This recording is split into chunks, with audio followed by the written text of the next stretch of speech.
Hello दोस्तों, राजन sir विद्यापीठ में आपका बहुत बहुत स्वागत है। आपको एक ऐसे शख्स से मिलाने जा रहे हैं जो बहुत ही रिक्वेस्ट करने के बाद आप हमारे स्टूडियो में आए हैं, जो गणित के बादशाह हैं। कई हज़ार छात्रों को सिलेक्शन दिला चुके हैं। एक पीसीएस रिटायर्ड अधिकारी भी रह चुके हैं। वो 30 सालों का एक्सपीरियंस बहुत ज़्यादा है और क्वेश्चन को मैथमेटिक्स के क्षेत्र में वो बहुत ही एक्सपीरियंस है कि विद इन टाइम में 120 मिनट में 125 क्वेश्चन को कैसे सॉल्व किया जाए और एग्जाम को आसानी से कैसे क्रैक किया जाए। Okay, thanks. आइए। ओके। है,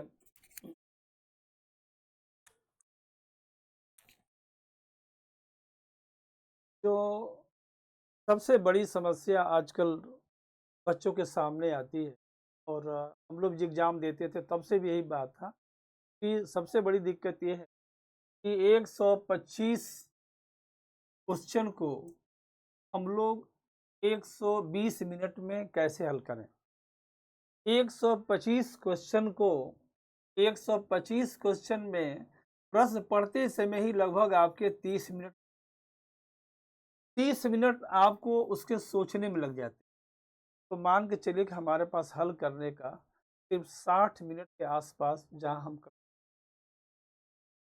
और तो इसके लिए हमें क्या करना चाहिए? बहुत अच्छा प्रश्न है, बहुत ही ज्वलंत प्रश्न है, क्योंकि आजकल कंपटीशन इतना हाई लेवल पे कि अगर 500 क्वेश्चन आते हैं तो लगभग मान के चलिए कि 50,000 बच्चे, कम से कम 10,000 बच्चे ऐसे हैं जो समान टैलेंट के होते हैं, समान नॉलेज होता है, लेकिन जिसकी ट्रिक टेक्निक एंड सा माइंड अच्छा होता है, जो तेज करते हैं, वो सवाल जैसे आगे निकालते हैं। हम पढ़ाने के दौरान भी और सामान्य से चीज़ों में हमने यही देखा कि अक्सर लड़के प्रश्न पूछते हैं कि सर सवाल तो आ जाता है, लेकिन हमारी स्पीड नहीं होती। ये बहुत बड़ा प्रश्न है और बहुत ही इसे कहते हैं बहुत ही महत्वपूर्ण।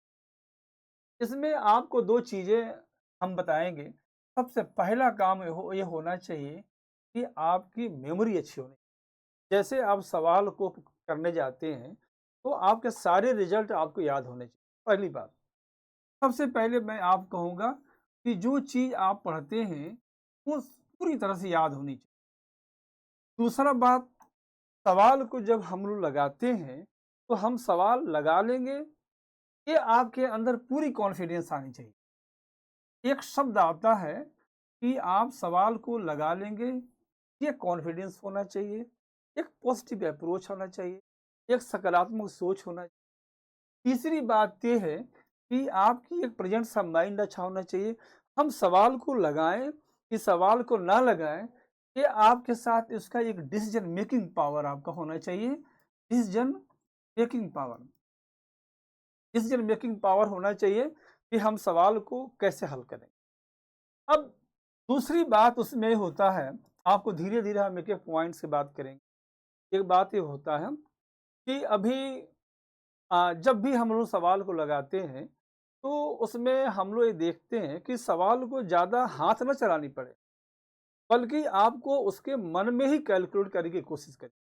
मन में कभी हम लोगों ने एक पिक्चर देखी थी सुपर 30, उसका एक डायलॉग है मुझे बहुत अच्छा लगा। वो हीरो कह रहा है कि आप किसी स्पीड बढ़ानी है तो मन में कैलकुलेट करो, मन में कैलकुलेट। तो सबसे बड़ी है कि आपका कैलकुलेशन और कैलकुलेशन जो होना चाहिए आपका मन के तीसरी चीज़ आपका ये होना चाहिए कि जब हम कैलकुलेशन और मन के अंदर करेंगे, बड़े से बड़े सवालों का छोटे में कैसे निकालेंगे ये भी अब विचार करना चाहिए। उसमें आपको स्टैंडर्ड रिजल्ट का किसी किसी सवाल में स्टैंडर्ड रिजल्ट का हम लोग कैसे किसी सवाल में यूज करते हैं और अपनी प्रेजेंट सा माइंड का कैसे यूज करते हैं और यूज करके से बड़े सवालों को हम छू निकालते हैं। ज़्यादा हमारी जो भी हमारा संभावना हमने सिविल दिया है, तो क्वेश्चन लगाने का भी आइडिया है और सवाल जब मैं क्लास में पढ़ाता हूँ, तो उसके प्रश्न को खासकर टीजीटी उसका जवाब दे के बता सकता हूँ कि सवालों को कैसे हम लोग करते हैं। तो एक प्रेजेंट सा माइंड भी आपका अच्छा होना चाहिए। अब आते हैं हम आपके मेमोरी पे। सन 82 की बात है। मैं आपको बताऊं, सन 82 की बात है, पेपर में एक आर्टिकल छपा, हमारे यूनिवर्सिटी के, इलाहाबाद यूनिवर्सिटी के एचओडी डॉक्टर टी डॉक्टर टीपति से किसी पत्रकार ने यही प्रश्न पूछा कि सर, हम लोग क्या करें कि मेमोरी हमारी अच्छी हो, चीज़ें ज़्यादा से ज़्यादा याद हों, क्योंकि इम्तहान में जब हम लोग देते हैं तो इम्तहान में हर चीज़ें तुरंत पढ़ी कोई ज़रूरी नहीं है। तो सबसे बड़ी चीज़ है कि सारे रिजल्ट पता होने चाहिए, मेमोरी हमारी अच्छी होनी चाहिए, उसको हमको क्या करना चाहिए। तो उन्होंने बताया कि यही बात उन्होंने Firaq Gorakhpuri is also one of the eminent and the prominent learned person of the India. Allahabad university के वो टीचर थे, यही सवाल उन्होंने कहा, यही सवाल मैंने अपने गुरुजी से पूछा, फिराक गुरुपुरी से, सर मेमोरी कैसे बढ़ाई जाए। तो मेमोरी को बढ़ाने के लिए सबसे अच्छी बात होती है कि जब भी किसी आप तैयारी करें, तो तैयारी करने के लिए सबसे पहली बात ये होना चाहिए कि आप हमेशा बेसिक बेसिक बुक को पढ़नी चाहिए। हमेशा गाइड की बात नहीं करनी चाहिए, बात की बात गाइड पढ़ने वाली बात होती है। जब आप कॉन्सेप्ट को क्लियर करते हैं तो आपको बेसिक बुक पढ़नी चाहिए। ये हम नहीं, ये भारतवर्ष के जाने माने विद्वान भी लोग कहते हैं, फिराक गुरुपुरी थे। और doctor टिपती who was the most intelligent mathematician of not only the India but over the world थे, जो इलाहाबाद यूनिवर्सिटी। तो सबसे पहले बेसिक बुक पढ़ना चाहिए और बेसिक कॉन्सेप्ट क्लियर करना चाहिए। बेसिक कॉन्सेप्ट लगता है दो तीन ट्रिक जो आजकल मार्केट में लगता है कि नहीं आप ये ट्रिक कर लोगे, ये ट्रिक कर लोगे, ऐसा नहीं। प्रेजेंस ऑफ माइंड किसी पर्टिकुलर सवाल पे आपका प्रेजेंस ऑफ माइंड तब काम करता है जब आपका बेसिक कॉन्सेप्ट क्लियर हो। बेसिक कॉन्सेप्ट तब क्लियर होता है जब आप बेसिक बुकें पढ़ते हैं। और बेसिक बुक पढ़ते हैं तो वो चीज़ें कभी आपको भूलती नहीं है, बहुत दिनों तक आपके दिमाग में स्टिक करती है। जब आपके पास मैटर कलेक्ट हो तब आप उसके एनालिसिस करेंगे, फिर उसके कॉन्सेप्ट निकालेंगे। इसलिए बेसिक बुकें पढ़नी चाहिए, जैसे कि आपको बेसिक। अब दूसरी बात ये होती है कि आपका ये कॉन्फिडेंस कैसे इंक्रीज करें, कि हम ये सवाल लगा ही लेंगे। क्योंकि देखिए, जब तक कॉन्फिडेंस नहीं रहता है, अगर कॉन्फिडेंस नहीं है तो आदमी को फ्रस्ट्रेशन हो जाता है, फिर जो आपका टैलेंट है वो टैलेंट आपका बाहर निकल के नहीं आता। कॉन्फिडेंस को बढ़ाने के लिए जब भी आप किसी अच्छे विद्वानों की किताब पढ़ेंगे और आपके आजकल पढ़ी हुई गाइडें पढ़ेंगे, तो आप गाइडों में देखते हैं कि पहला सवाल ही बहुत कठिन। आप किसी विद्वान की बेसिक बुक पढ़िए तो आप देखेंगे उसका पहला क्वेश्चन बहुत ईजी रहता है। तो अपने क्लास में भी हम कहा करते हैं कि आप हमेशा जब भी किताब पढ़िए तो उसके जो लघुत्तरी और अतिलघुत्तरी क्वेश्चन हैं उनको पढ़िए, जैसे उसकी थ्योरी पूरी क्लियर हो जाए। और छोटे छोटे सवाल जैसे आपको लगने शुरू हो जाएंगे, आपका जो कॉन्फिडेंस है that will automatically be increase.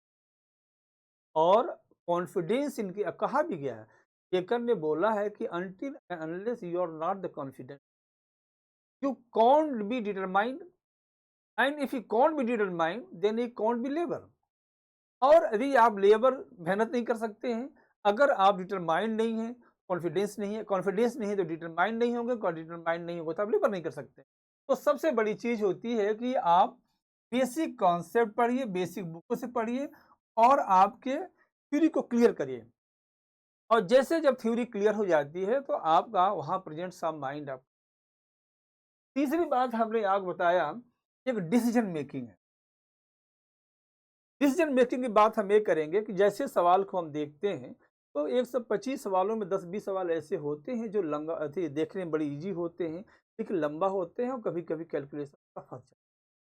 हमारे एक सीनियर थे जो एक पीसीएस अफसर थे, जब मैं सिविल देने गया तो मैं यही प्रश्न उनसे किया था कि सर मुझे क्या करना चाहिए। तो उन्होंने एक शब्द बताया था, लिव एंड टच।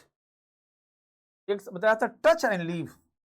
उन्होंने बताया था टच एंड लीव।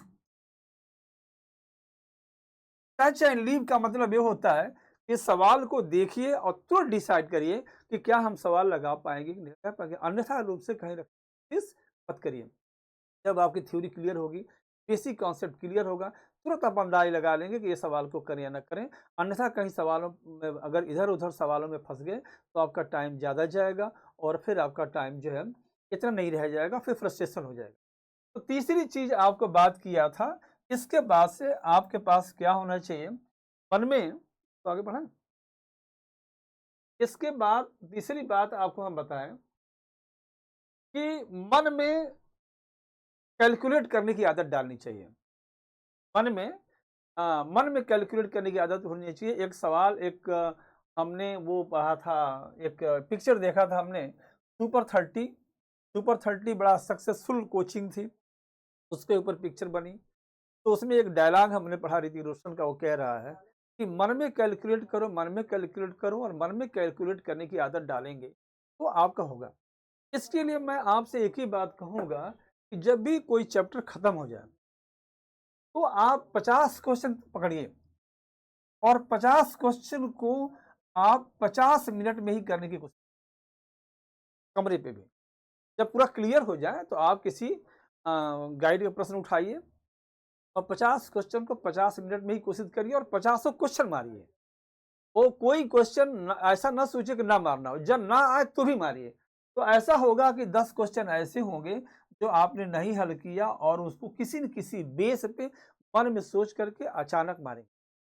जैसे कि आपको तैरना नहीं आता है, अगर उठा के हम आपको नदी में फेंक दें तो आप तुरंत डूबेंगे नहीं, कोशिश करेंगे। तो जो 50 क्वेश्चन को 50 मिनट में शुरू से प्रैक्टिस करेंगे तो आपको कुछ न कुछ एक ऐसा आपका इनर स्किल पैदा होगा और मन में कुछ न कुछ आधार बना के आप सोचेंगे और आपकी आदत बन जाएगी, मन में कैलकुलेट करने की आदत बन जाएगी। और जब ये सोचेंगे कि नहीं मन में कैलकुलेट करो, मन में कैलकुलेट करो, तो ऐसा नहीं।